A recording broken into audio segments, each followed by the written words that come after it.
Gentlemen of the press, as you are all aware, the registration of voters and production of an accurate register are fundamental anchors of our electoral system. They are also primary functions of the Independent National Electoral Commission. Section 10 of the Electoral Act 2010 as amended mandates the Commission to conduct registration of voters on a continuous basis.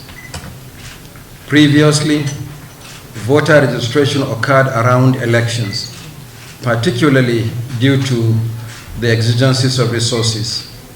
You will recall that the continuous voter registration, the CVR, took place continuously from 27th April 2017 and was only temporarily suspended on 31st August 2018 to enable the Commission to prepare the data for the production of the register of voters and printing of the permanent voters cards, the PVCs, for the 2019 general election.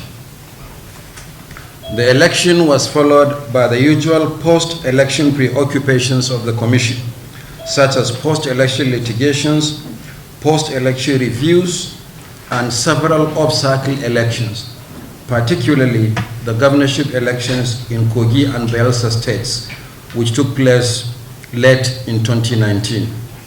In this regard, the Commission is building a new online registration portal that will enable new registrants to commence registration online and subsequently complete the capture of their biometric data at designated registration centers. This is designed to reduce overcrowding. Through the online portal, they can schedule their visits to the registration centers to suit their convenience. Above all, a continuous voter registration locator is integrated to the new portal, which will enable online registrants to locate the nearest registration center available to them to complete their registration. Previously, registered voters who wish to transfer their voting locations, apply for replacement of their PVCs, or correct their personal information had to appear physically at the registration centers. The development of this portal, which is being done in-house by our engineers, has taken a little more time to complete than the Commission anticipated. We are glad that most Nigerians agree with the Commission on this issue, and we have commenced a far-reaching program of converting voting points and voting point settlements into full-fledged polling units and relocating poorly situated polling units to better locations. Thirdly, the Commission has decided to introduce a new voter registration equipment and technology. The present generation of voter registration equipment, which the Commission introduced in 2011, is the direct data capture machines, the DDCMs. This is based on a laptop and a series of peripherals connected to it. In addition, it includes large power packs to power the laptops in the field. While the DDCMs have served the Commission well over the last 10 years, we believe that there are now more compact registration devices that will better serve Nigerians during the CVR exercise. The Commission is therefore migrating from the DDCMs to the INEC voter enrollment device, IVED, which is based on an Android tablet. Due to the COVID-19 pandemic, our partners abroad who manufacture the IVED hardware are not operating at full capacity, and the pandemic has also made the supply chain and delivery much slower.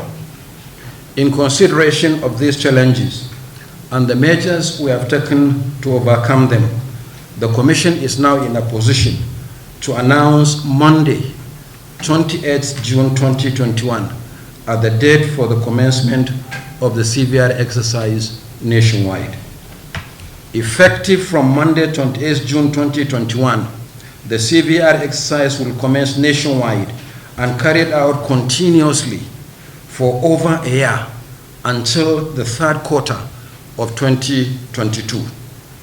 However, emphasis will initially be on Anambra State, where more centers will be established in view of the governorship election already scheduled to hold on the 6th of November 2021. The following categories of Nigerians are particularly encouraged to seize the opportunity of the CVR in order to fulfill the important civic responsibility of voting. Number one, all Nigerians who are 18 years of age and have never registered to vote. Number two, any registered voter who has had any issue during accreditation at previous elections so that the Commission can rectify the problem. Three, all registered voters who wish to transfer their voting locations from the present one to another. Four, all registered voters who have lost their PVCs or whose PVCs have been defaced or damaged. And five, all registered voters who wish to correct their information, such as misspellings of names, dates of birth, etc. Let me make one important clarification first. I think the elections that were rancorous were actually exceptions to the rule in terms of the recent elections conducted by the Commission.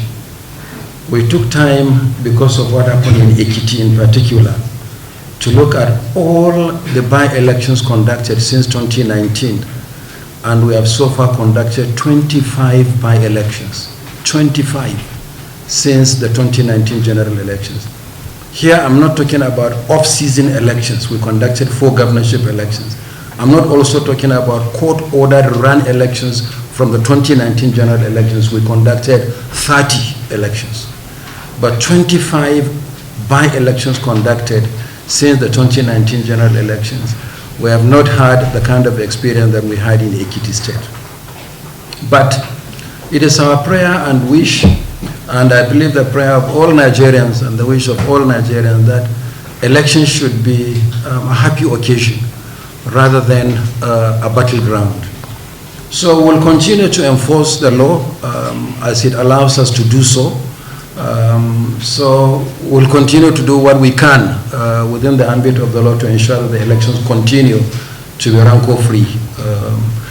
Part of what we intend to do is, in addition to meeting with the Interagency Consultative Committee on Election Security, is immediately after Easter to convene a meeting with the political parties.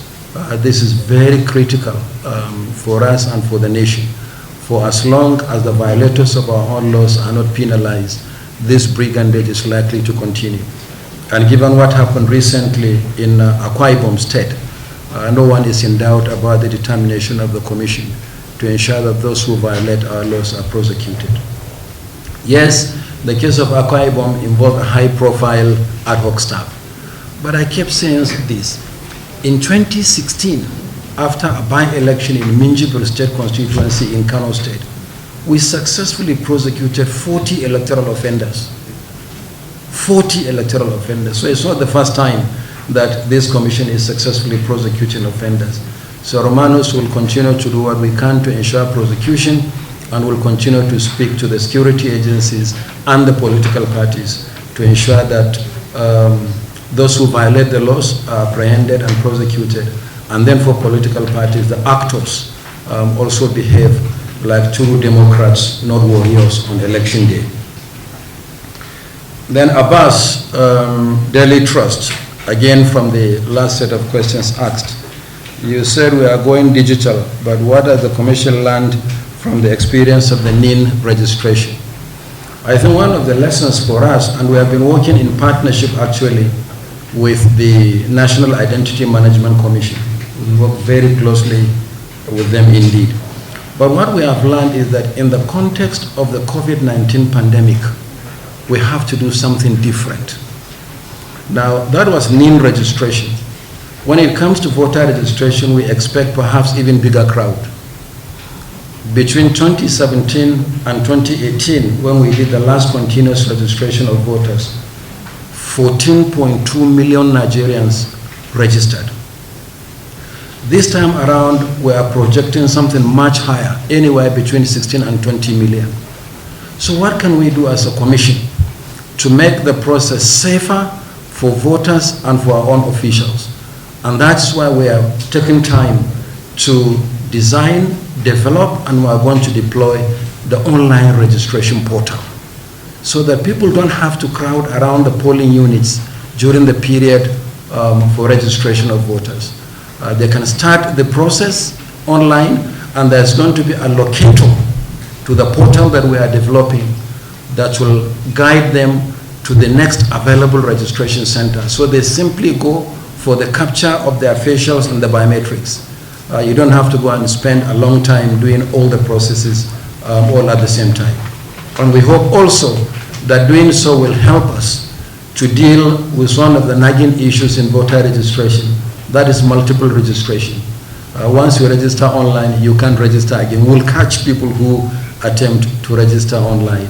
The problem is not too pronounced in previous exercise, but we want to completely eliminate the possibility of multiple registration. So we have learned from the experience of what happened. That's why we have developed and we are launching this online portal for those who can go online to actually start the process of registration and eventually complete by simply going to the center to capture their facials and biometrics. But we appreciate the fact that not all Nigerians have access to IT facilities. That's why both the manual process and online will kick off at the same time. Those who must come to the centers physically can still come to the centers. And for that reason, and again learning from the experience of the last exercise, where we had 1,446 registration centers, we have added 1,000 more registration centers this time around. So we are going to have over 2,500 registration centers, including rotational centers, so that we can reach as many people as possible. Mayor Ogidi, NTA, we said, is there any role for NIN? I guess you are responding to the statement I also read, that NIN will be made mandatory for the registration of voters. This is a very important question, and I want to make this very important clarification. NIN is not going to be mandatory for voter registration. I repeat, NIN is not going to be mandatory for voter registration, for the simple reason that we are operating on the basis of the law establishing INEC. Section 10 of the Electoral Act lists the means of identification to be presented by prospective registrants for the purpose of voter registration. This includes birth certificate, national passport, national identity card, driver's license, or any other document that will prove the identity, age, and nationality of the applicant. And the national identity card is only one of the means of identification provided for under Section 10, subsection 2 of the Electoral Act. We can't single that out and make it mandatory. All the other requirements are requirements of the law, and we must apply the law equally. So yes, if you have your national ID card, we'll register you on that basis, on presentation of the card, but will not make it a mandatory means of identification for the exercise. Since the law, the Electoral Act, does not make it mandatory. It is only one of many other means of identification required. The first victims of the violence in Ekiti State were actually the voters. You can imagine somebody had just gone to perform a civic responsibility, and his family is told that he's dead on account of election. And that's why we suspended the election indefinitely. And by indefinitely, I mean indefinitely. If people are going to kill citizens on election day, or even the officials of the commission, then obviously election cannot proceed. And we have suspended Ekiti indefinitely, and I mean indefinitely. INEC Press Co-Chair, I think in the last one, Inabuchi said, IVET issue, do we need more funding for the CVR exercise? Actually, we made a small provision in the 2019 election budget for the procurement of more enrollment devices for the continuous voter registration exercise. And so we are using the same provision that we haven't spent going back to the 2019 general elections to procure the number of machines that we require for the continuous voter registration exercise. So I want to tell you that for this exercise, we don't need a kobo more from the public treasury. We are using what has already been approved, and we have not spent that money on anything. It's meant for that purpose, and we are going to procure the IFED machines accordingly. Persons accused of double registration.